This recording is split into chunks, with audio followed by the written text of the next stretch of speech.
5月10號星期六就係全港戲院戲票30蚊優惠日啦，大家揀定睇咩戲未呢？喂，30蚊張飛喎，由朝睇到晚啦，所有港產片睇晒佢，應該30蚊啊！即係你去茶餐廳食個下午茶都未必得啊，去 Starbucks 飲杯咖啡都未必得啊！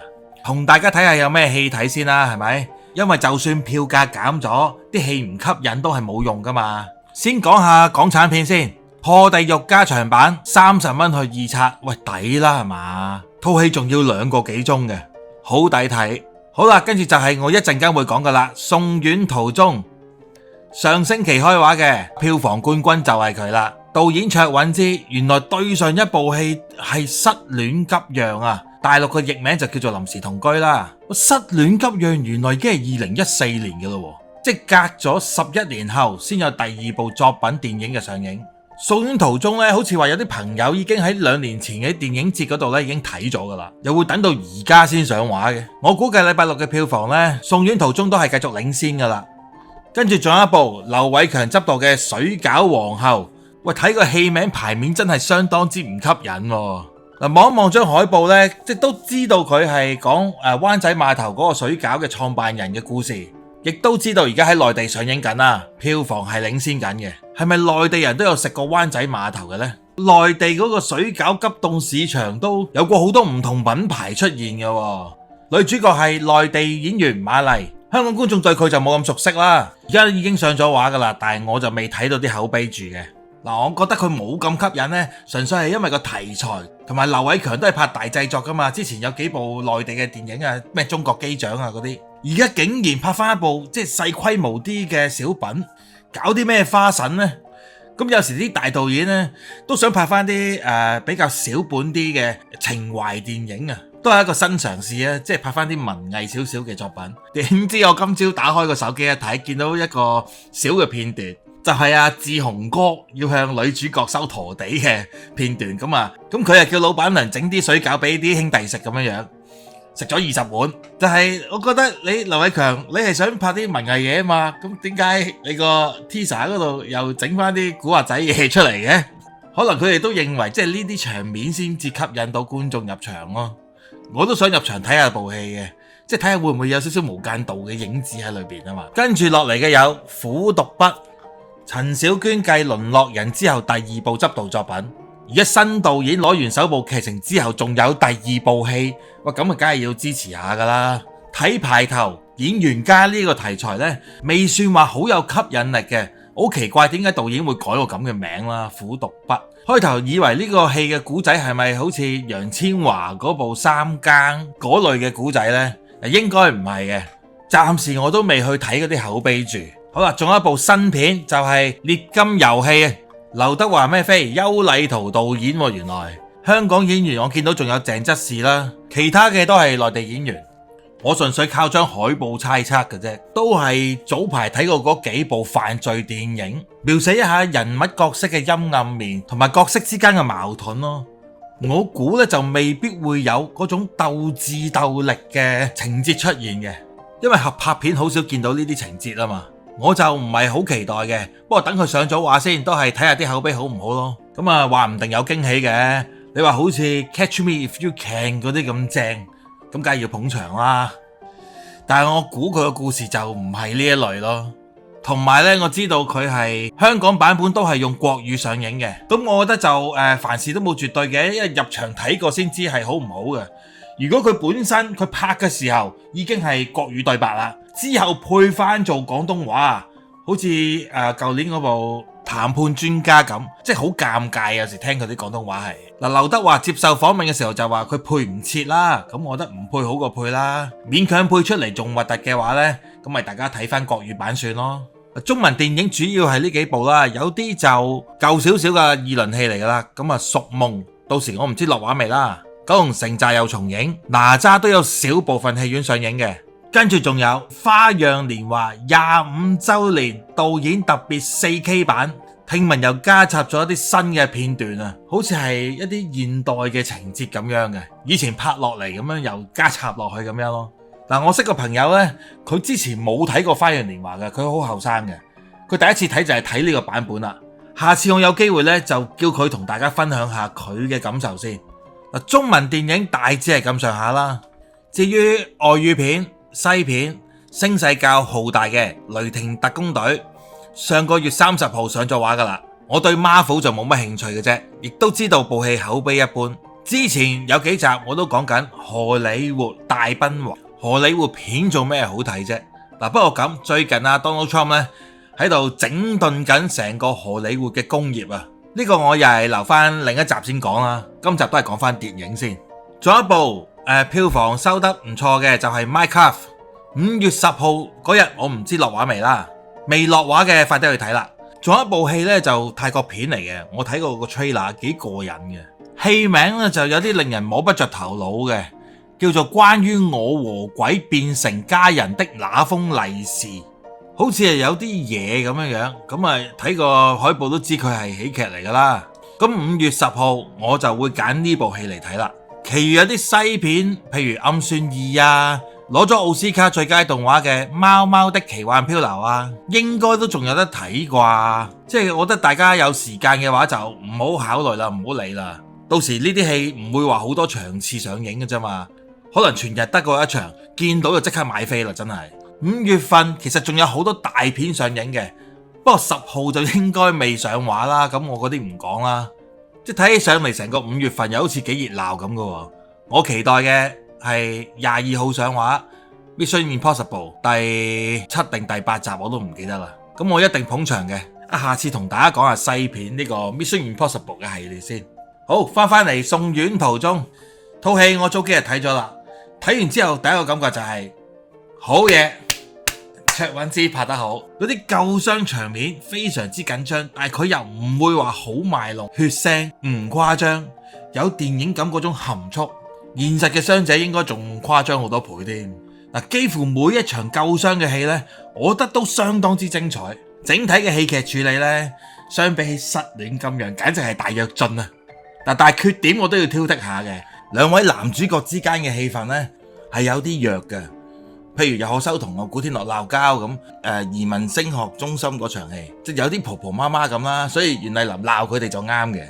兩個大男人都好 man 噶嘛，我覺得唔需要樣樣都用把口去講晒出嚟咁咯。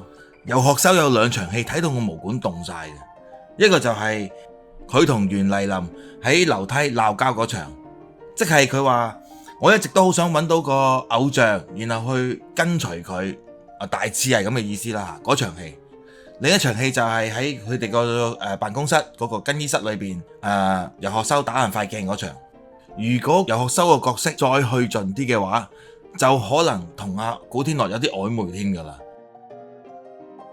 佢個情緒爆發再多啲嘅話呢，個感覺就會佢兩個嘅關係有啲肉麻。而家即係一個係老屎忽，一個係新星，好 aggressive， 能力其實可能同古天樂係差唔多嘅，但係戲裏邊呢，就感覺好似一個新人咁樣樣，或者個角色係游學修本身佢已經好有自信嘅啦，佢係有史以嚟破格升職最快嘅人啊嘛。